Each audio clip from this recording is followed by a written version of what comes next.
السلام عليكم ورحمة الله وبركاته. اللهم صل وسلم وبارك على سيدنا محمد عليه أفضل الصلاة والسلام. النهاردة يا حبايب قلبي هنعمل مع بعض بقى ايه العزيزية الدمياطي. معايا كده كيس مكرونة سباكيتي، ومعايا معلقتين كريم شانتيه، ومعايا كوباية نشا، ومعايا كوبايتين سكر، ومعايا كده قيمة 2 كيلو لبن، ومعايا الصينية وفيها معلقة سمنة كبيرة علشان نمسح بها الصينية من تحت. وكمان انا جبت حلة حطيت فيها مية عشان تسخن وكده، مش حطيت فيها ملح ولا زيت. انا عاوزة المية دي تغلي علشان احط فيها ايه المكرونة يا حبايب قلبي. هفضي عليها دلوقتي المكرونة واسيبها بقى تستوي في قلب المية براحتها. هسيب كده المكرونة يا حبايب قلبي تستوي في قلب المية براحتها، وبعدين احنا كده هنقلبها في قلب المية كويس، وبعدين انا هغطي عليها. وبعد ما اغطي عليها هسيبها تستوي، وبعدين كل شويه ابص عليها علشان ما تنشف في الميه وكده. انت لو عندك اي مكرونه اعملها عادي، اصلا هي كده كده هتتفرم اصلا في الخلاط. شوفوا يا حبايب قلبي، بعد ما سبتها شويه تستوي هي لسه كده ما استوتش جامد. انا عاوزه المكرونه تشرب كل الميه دي. شوفوا، حبيت ان انا اوريها لكم كده وانا بس. تمام كده يا حبايبي، هسيبها بقى تستوي مع نفسها.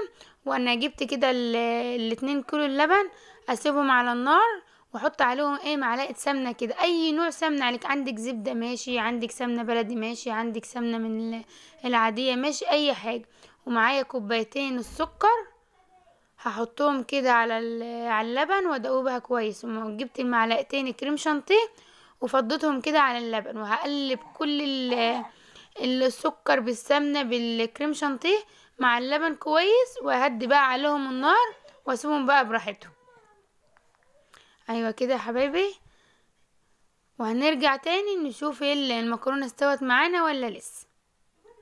تمام كده، اللي انا رحت المكرونة شفتها لقيتها كمان استوت اهيت وشربت كل المية. بس اهم حاجة تسيبي بقى المكرونة عما تبرد، وبعدين تفرمها في قلب الخلاط. انا قلت اعملها كده قبل النور ما يقطع، عشان النور بيقطع عندنا الظهر وكده. بس اما جيت افرم اول شفشة، فرمت الشفشة الاولاني وتلاقيت بقى النور قطع عندي. سبتها بقى كلها بقى عما النور جه وفرمتها كلها من اول وجديد.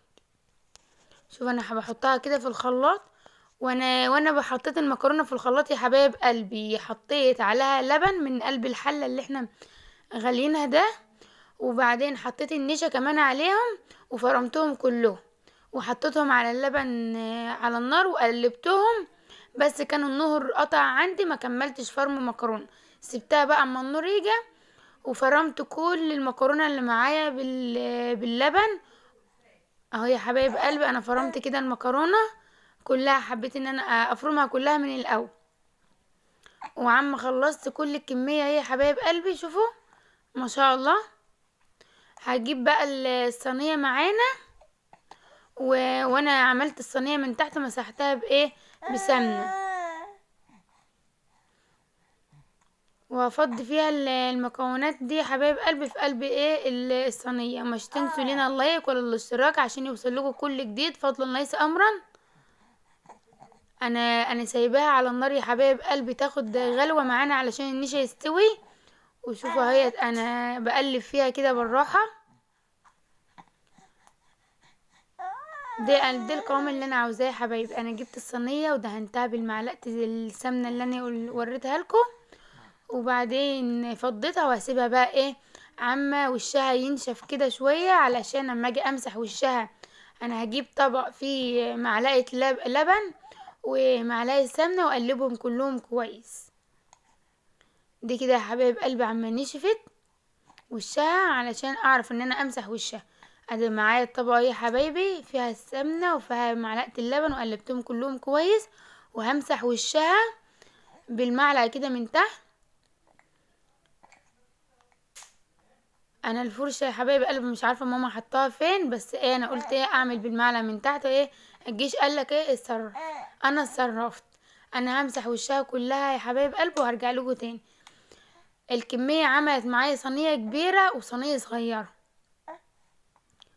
انا مسحت وشها اهو كويس. انا هجيب الفرن واولعه، وههدي النار من فوق ومن تحت، وهحط الصينيه بقى معانا عما تتحمر من فوق ومن تحت.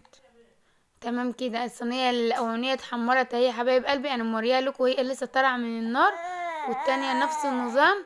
وكده ايه العزية بتاعتنا يا حبايب قلبي اتحمرت، واشوفكم بقى في فيديو جديد، مع السلامه.